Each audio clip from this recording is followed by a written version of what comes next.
We know we're a good team. But sometimes you have to know that it's the work that gets the win. We got to get over the hump. Simple as that.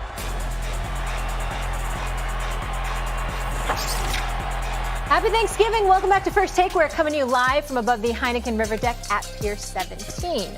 America's team will be under the microscope on national TV when they host the Bills this afternoon. The story all week has been Jerry Jones calling out Jason Garrett after the Cowboys lost to the Pats in New England. Dallas is still on top of the NFC East at 6-5. Damian Woody back here with us. Stephen A. Yeah. What would a win today mean for Jason Garrett's future in Dallas? Depends on how it goes down. Obviously, I think if he loses, he gets fired. But I got news for you. If the Dallas Cowboys win, they step up, rise to the occasion, and like they are incredibly, incredibly impressive. I think that's bad, and it's an indictment against Jason Garrett. Why the hell couldn't you do this before? Why is it that your job is on the line and suddenly there's an elevated level of urgency? Excuse me, all this damn money I paid? I got an offensive line I took care of. I got Ezekiel Elliott I took care of. I got Dak Prescott in the news every week. They talking about he want 35 to 40 million a year. We got the number one offense in yards. We got the number one passing attack. I said I got Amari Cooper, who's the number one receiver. I said I got these cats, the Jalen Smiths of the world, the Leighton Vander Esch's of the world. Even though he didn't play last week, Sean Lee is still in this lineup. I got Marinelli. I got Rashad anchoring the defense, etc. We got first-class facilities. We're America's team. We're the brand and all of this other stuff. And we losing. We lost to New Orleans without Drew Brees. We lost to the Green Bay Packers. We lost to the New York Jets. We lost at home to the Minnesota Vikings, okay? And then now we lost to the New England Patriots. And once I start barking and chirping about how your job might be on the line, suddenly you play? I'm paying you to do this every damn week, not just when I got your behind on the line. Damn that. You don't win, you win this game in impressive fashion. I'm talking about an impressive, like we see things from them that we haven't seen, that we should have seen before. I'm Jerry Jones. I'm like, oh, so it's like that. So I got to threaten your job in order for y'all to do what the hell you're supposed to do. If we're able to look at this team and directly, Max, point to coaching as the reason they won. I'm not just talking about regular win. I'm talking about looking at a team and going like this, schematically. Game plan, the kind of things you're supposed to be doing. Play calling, late the play stuff, calling. Yeah. If I see that today, and you the reason, Jason Garrett, that this is improved, I'm asking, where the hell have you been the last 3 months? The last 3 years? 5 years? 8 years? Get out. I'm telling you right now, that would be my attitude. There's only one thing that's going to save Jason Garrett's job for sure. That's winning the Super Bowl. Getting to the Super Bowl maybe saves his job, but maybe not. Nothing short of winning a Super Bowl is going to save his job, because think about it. We all agree it's a Super Bowl talented roster, at least for me, 1 through 22, as I keep saying. Like, I don't know about through 53. There are some teams I like depth better, the Colts, the Saints. But 1 through 22, I think that's the best, maybe arguably the best roster in football. So if they, let's say, get to the NFC Championship game, which I don't think they will, but let's say they do and they come up short, the feeling is going to be we need a coach to take us over the top.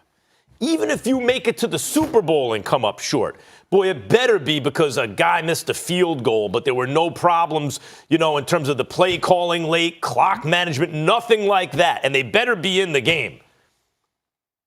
I think he needs to win the Super Bowl. Win the Super Bowl to save his job. I don't think this game means anything without that. I don't think win or lose. I don't think it changes the status of where we think Jason Garrett is right now. I think that the Dallas Cowboys need to make a deep run. There are no more excuses. He is a lame duck coach.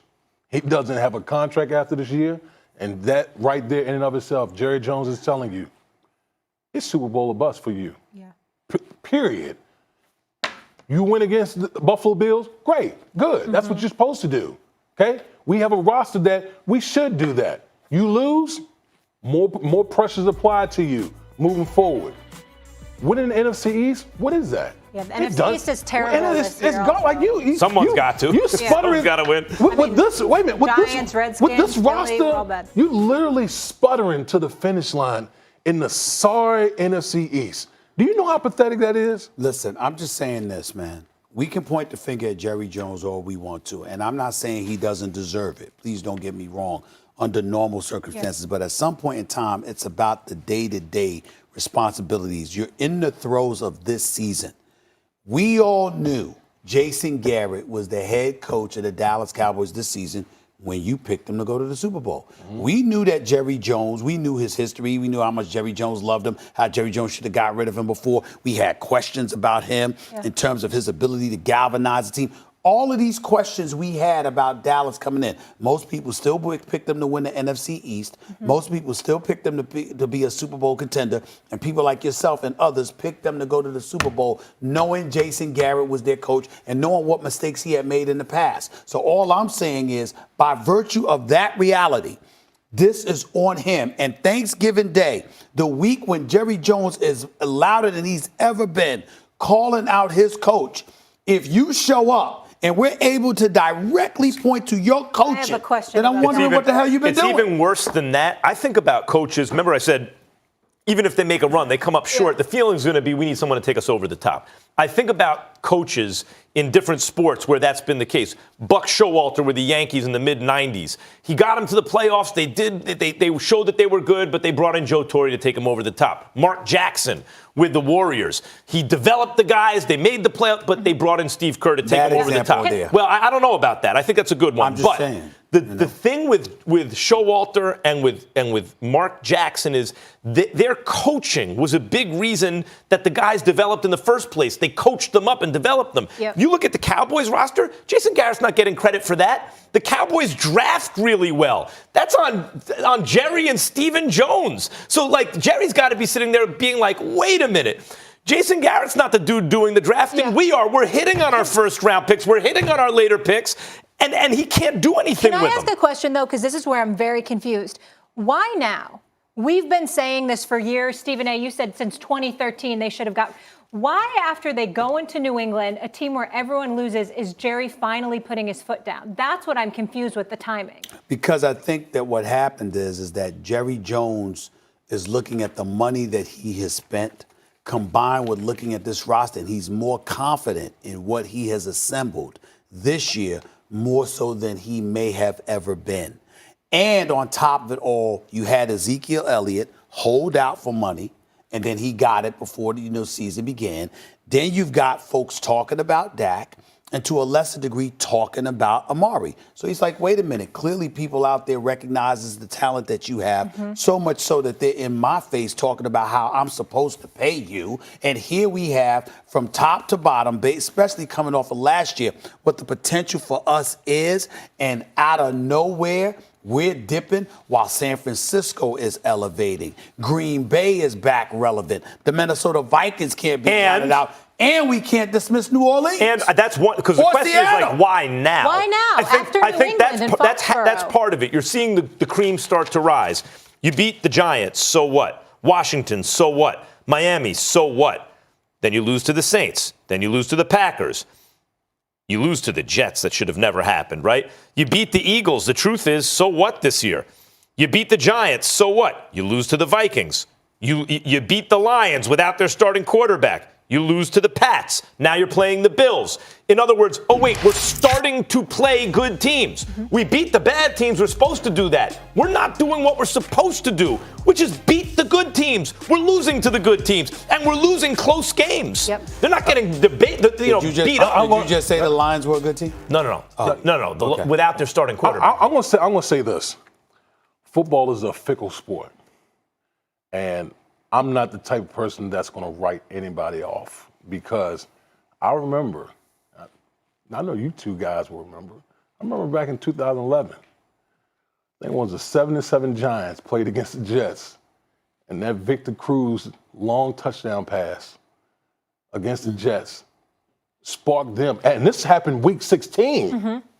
sparked their Super Bowl run. Big difference, though. You're talking about 11, right? 2011. A lot of those same players, same quarterback, same coach, had won the Super Bowl a couple years before, 4 years before. But that's not this Cowboys team. But they can still win the NFC East, get to the playoffs, and get lucky and make a run. He also picked them, Damian. So let's not pretend there's not an agenda here. So, I'll pick it. I'm listen. Of your convictions. I'm not. I know listen, what you're doing. You're just throwing out that angle. I'm going to ride it until the ship crash and burn. Until the wheels fall off. Until the wheels fall off. That's what I'm going to do. Later today. By the way, as an aside, Yes. has nothing to do with the subject at hand, but it is Thanksgiving Day, and there is a game that comes on before the Dallas Cowboys. I'm looking at the Detroit Lions, who have not won a playoff game since 1991. Yeah.